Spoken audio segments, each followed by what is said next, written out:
Okay, so here we are at episode 3 of My Thoughts. So this week, the House of Representatives impeached President Trump for a second time. Okay, ooh, he's the first person in history to be impeached twice, supposedly for inciting insurrection. Well, there's one small problem with that. The sitting president is in the seat of power. Therefore, it is not insurrection. It's not a coup because he's sitting in the position of power. Now, it could be claimed to overturn the election and stay in power. That is neither an insurrection nor a coup, but would be a bad thing. And honestly, I can't remember what word is used against people who do things like that. El Presidente for life. However, that's not really the case here. Best case scenario, or from a prosecution standpoint, best case scenario is inciting violence. And while I would say that a defense attorney will have great fun saying he never said any such thing, the fact of the matter is that is probably never actually going to be tried for it, because the Senate is the one who would do the actual prosecuting, and they're not even coming back to work until the day before he leaves office. So basically, this is all political gameplay. And what it has resulted in is that a member of the House of Representatives is already posing articles of impeachment for future President Biden. Yeah. Turning everything into gameplay that serves nothing more than to create chaos and division among the citizens of the United States. This is not a sustainable activity.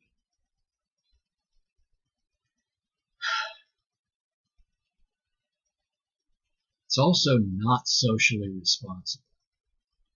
The further consequence is that every group of tech corporates, the technological internet public square has banned Donald Trump. Essentially, he is being denied his First Amendment rights. However, the First Amendment doesn't mention anything about what the public sphere is.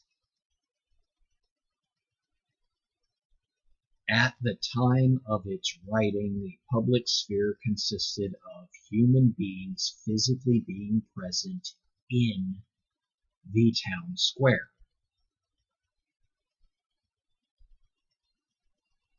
Yeah. This is the 21st century, and our town square has become a digital world. There are certain ethical issues regarding shutting a person out and not only denying them the ability to speak, but censoring anyone else speaking on their behalf. There are certain ethical issues. However, from a legal standpoint, they're private corporations. The entire public square, the entire public sphere is in the hands of corporate America, the digital world. There are now going to need to be argued the ethical issues of this. As examples are that China, as a nation, can block internet access to and from the United States. The Soviet Union did this. Well, Russia, the actual Soviet Union, fell in 1989. So, for those who are unaware, the internet as we know it did not exist. To try to make that work, to try to work around that, the U.S. government actually had a thing called Radio Free America. And that was the U.S. government broadcasting on open airwaves across the border into the Soviet Union in the hopes that members of the oppressed nation would be able to hear what was going on in the public square or public sphere. As has been noticed, I do use square and sphere interchangeably because it's the same ideological concept.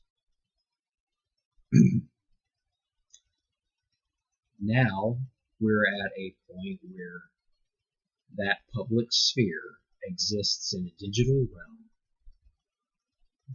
and no one has to permit you to do anything. They being all of those persons who own and administer the technology that allows people to speak, such as this broadcast, all have private industrial opportunity to cancel or censor anyone or anything at any time, because they are private industries.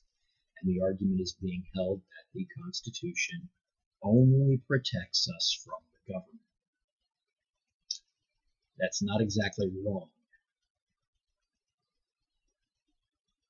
Ethically, it is very wrong. However, nobody expected it. And that's one way to put it. Nobody thought ahead far enough that people would try to do something. No one ever felt, oh, well, we may want to allow some people.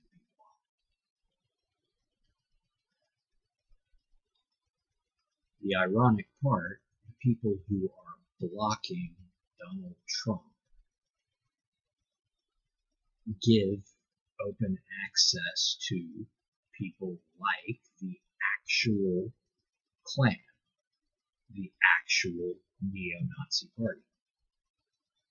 Because those people have filed suit with the ACLU protecting their civil rights and civil liberties. They cannot be denied because of political ideology. Even though nobody really wants to listen to them anyway. Well, I guess apparently there are a few, because otherwise they wouldn't exist.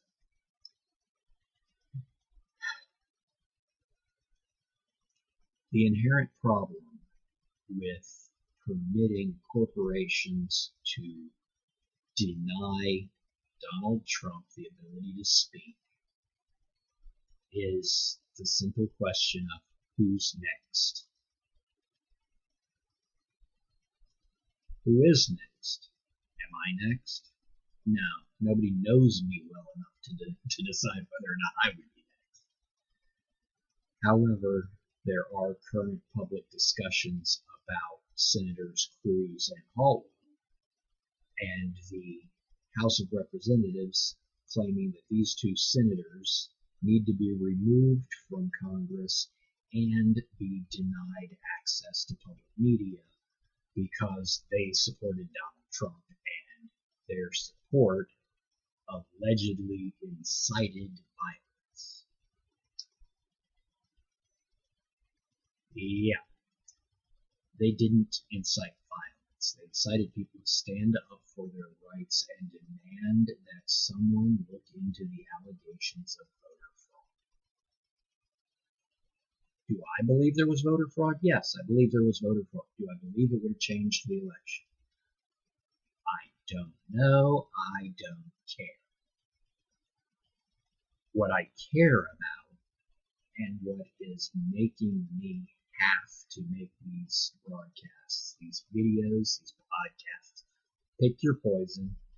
The reason I need to broadcast this is because other people need to understand and hear that the problem is that the bureaucratic administration refuses to investigate. The problem is not the fraud. The problem is that the administration refuses to look into it because they like the outcome.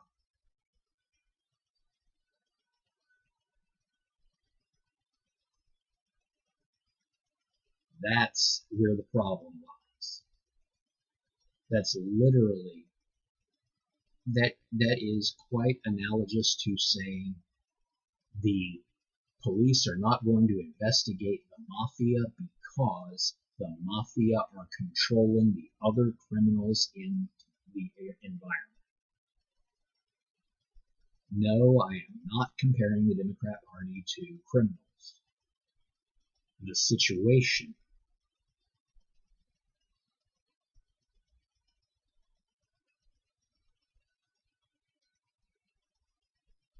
and eventually we're going to get past all of these current event situations,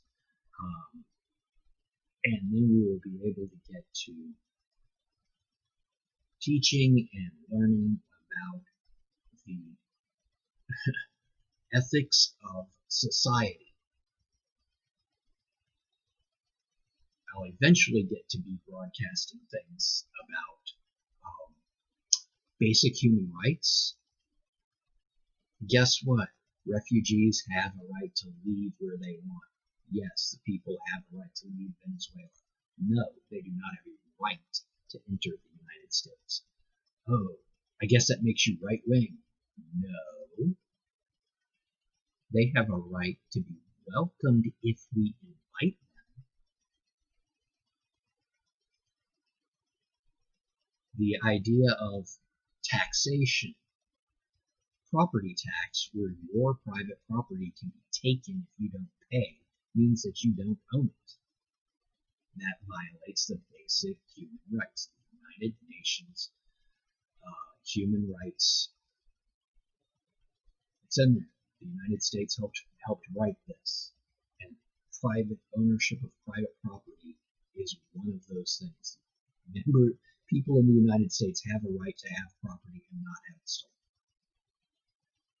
These are some examples of things that will come in future broadcasts as soon as we get through these moments in history. So, yeah, I'm going to use the phrase, hit the like, hit the subscribe. If you like this video, great. Make a comment if you think I can improve something. Have a great day, and talk to you next time.